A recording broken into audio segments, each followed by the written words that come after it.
Hey folks, this is Linda Matchett, and I am back with another episode of Moments in History. Not sure how long tonight's episode will go. I have 3 different artifacts that I would love to show you. Very excited about them. If you are someone who loves history, be sure to stop by my website, www.lindashentonmatchett.com.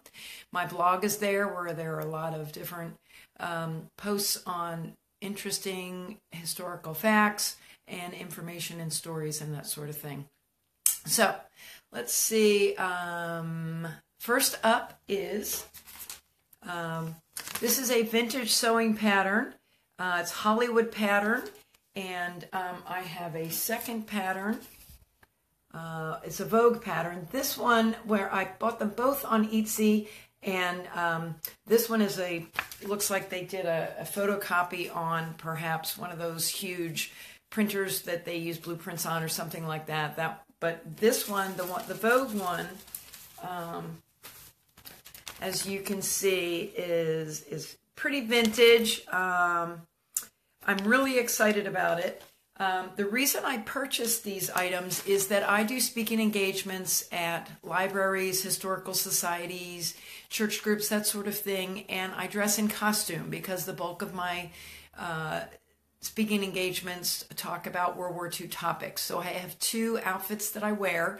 One is a women's land army outfit, which is this. It's the jumpsuit, the blue jumpsuit, and then the other is a day dress. And actually, I don't know. I'm not much of a seamstress, so this piece and this piece are a dress. This piece, as you can see, is a skirt and blouse, and we'll talk a little bit more about that.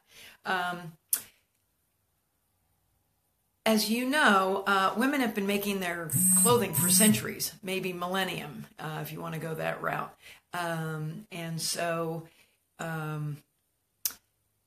But at World War II, the make do and mend, and you need to make do with less and that sort of thing was very widespread. And so the changes in people making their clothing was driven by patriotism. Whereas the 1920s and 30s, dresses were longer, the skirts had lots and lots of panels on them, a lot of material was required. Men's suits were larger, there were cuffs on the pants, again, a lot of material that was required to make those outfits.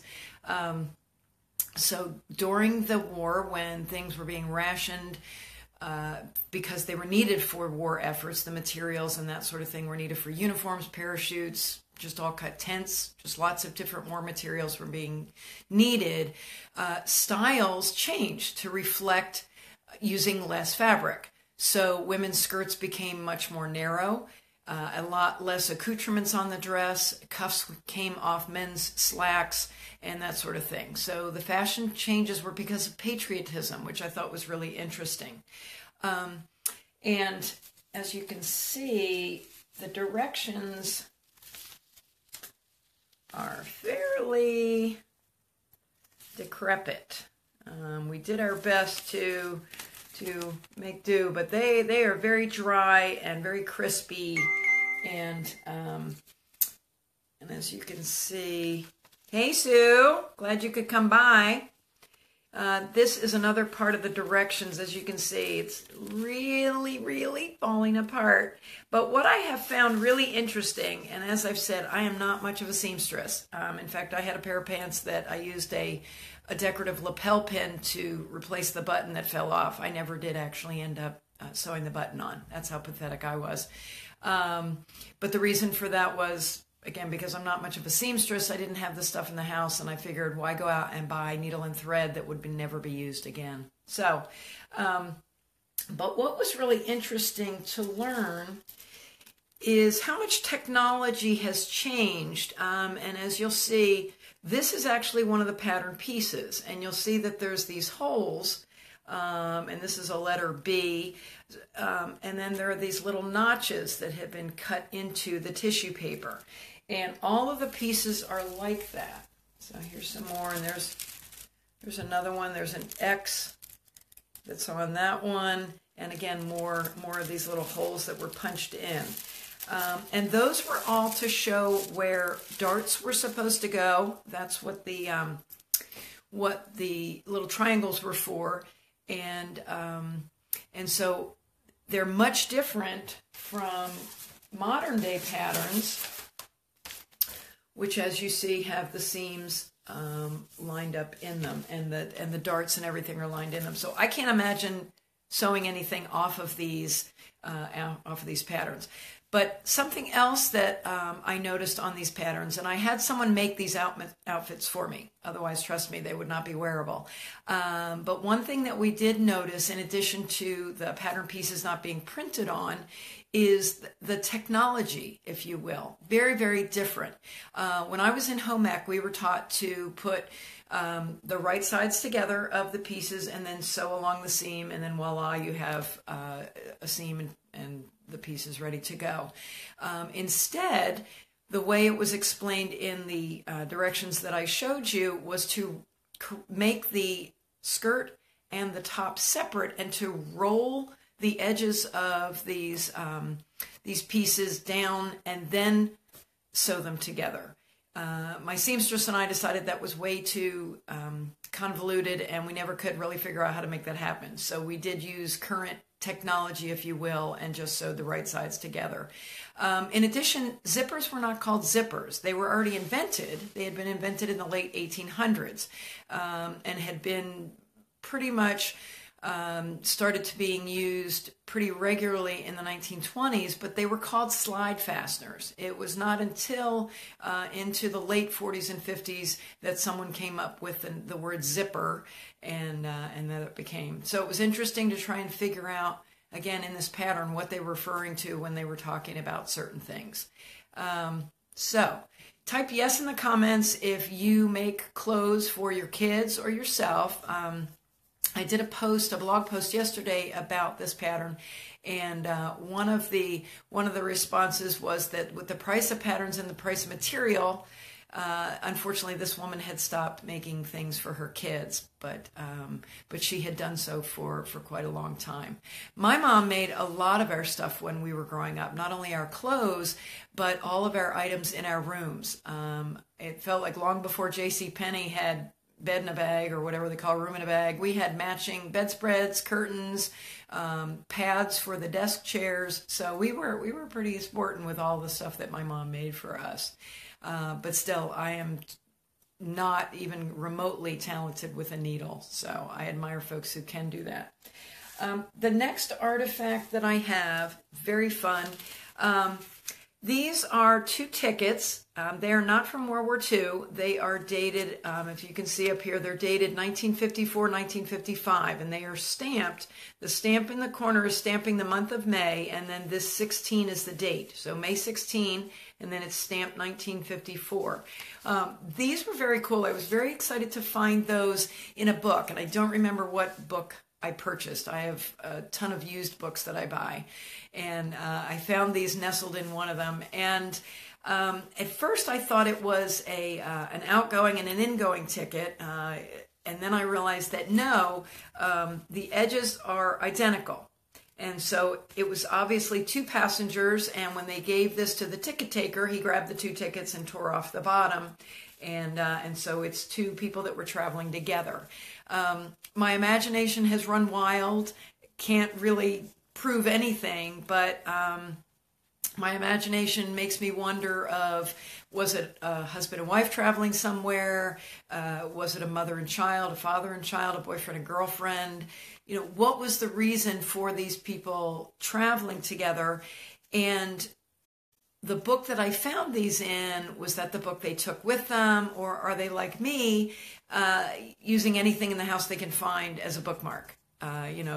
They were reading on the couch and they couldn't find a bookmark, so they stuffed the tickets from today's commuter train into the booklet. So I love trying to come up with ideas with where this may have come from. It's the Municipal Railway of San Francisco, and I bought these in New Hampshire. So again, very fascinating to think about the trip that these tickets made. They were in this book that made its way somehow from California to New Hampshire, 50 years later. So it's very, very interesting to find these kinds of treasures. And then the last treasure that I have is very fun.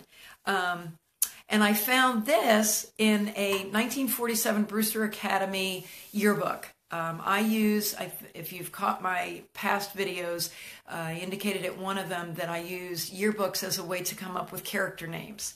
And so I have a 1947 Brewster Academy yearbook, and stuffed inside was this picture. And it is actually dated along the edge here, 1956. So again, interesting to stop and think about, why was a 1956 photograph tucked inside a 1947 yearbook, and where did that come from? And so if you can see, it's a little girl, and she's got a doll in her arms, and she's got dolls up on top of the couch, and on the back, someone has written, and it's very cool. It says, isn't she sweet? This is our Sarah, and she is just enjoying everything you sent her, and is now playing with the last dollies you sent and the little doll clothes. She's getting the biggest thrill and telling me, they are so nice to play with. Thank you so much. Sincerely, Mrs. Prescott and Sarah. Oh, I hear you, Suze. I know. Susan is saying, I love to look at old pictures in thrift shops and wonder the story that goes with them. Absolutely. I love that kind of stuff. We have both a Goodwill and a Salvation Army near us, and I love to go in and find those kinds of treasures. But if you'll look real close, look at little Sarah has signed it as well, and it's just cute to see her little signature. But again, trying to think about the story that goes with this, interesting that she signed it Mrs. Prescott. So does that mean they're really not that close? The relationship isn't that close? And it sounds like the person who is sending the toys hasn't met this child. It says, this is our Sarah. So is this the first photograph of Sarah that the gift giver is getting? And why? Why is she sending gifts to a child she has never met before? It also sounds like the gifts are being sent over time, where it said the last dollies that you sent. And again, there are the last dollies that she sent. And, again, saying, well, thanks, look, she really does play with them. Thanks for your gifts. She really plays with them. So I don't know if anything about vintage dolls. I really don't. But these look, I think, fairly nice, fairly high end. They look almost life size. There's hair. The dolls have hair versus yarn or painted on hair. The clothing looks fairly nice, and each of the dolls is wearing shoes. So I'd be interested if any of you know about vintage dolls and could tell me if these are, I know they're not Madame Alexander, but are they fairly nice, fairly expensive dolls? So again, a lot of questions with this photograph, and wondering the story and the history behind this photograph. And again, how did it make its way into this yearbook, and where is it from? There's no date, there's no location. So what is the history, and where is... So I could probably come up with a whole story just around this photograph, or the train tickets as well. Needless to say, I have a pretty active imagination. So very interesting to get some of those artifacts and to share those with you. So I appreciate you stopping by. I am so glad my sister stopped by, Susan, who is very excited. She just booked her tickets to head out to California, where her son is going to be graduating from boot camp in just about 4 weeks. We're all very, very proud of Caleb for joining the Marines. So again, thanks for stopping by Moments in History. If you end up deciding that you love history as much as I do, and you'd like to read more geeky things about history and little factoids, please feel free to stop by my website. That's where my blog is housed, www.lindashentonmatchit.com. And I got lots of different factoids. And if you can't get enough of that, I also have a newsletter that you can sign up for. Oh, hey, Janine, how are you? Yep, she's very excited about heading to the West Coast. She's never been. That would be my sister. And the good news is she and I have both, I think, the same awful sense of direction. The good news is she can't miss the base. She can't lose it because apparently the airport literally is like right there. So she can't miss the airport. So we're very excited that we won't lose her during this trip. So again, that is all I have for you tonight. If you're enjoying this, hey, Janine. If you are enjoying this, please stop by again next Thursday at 6:45 when I will be sharing more artifacts and more questions about World War II history. Thanks a lot and take care. I hope you have a blessed week.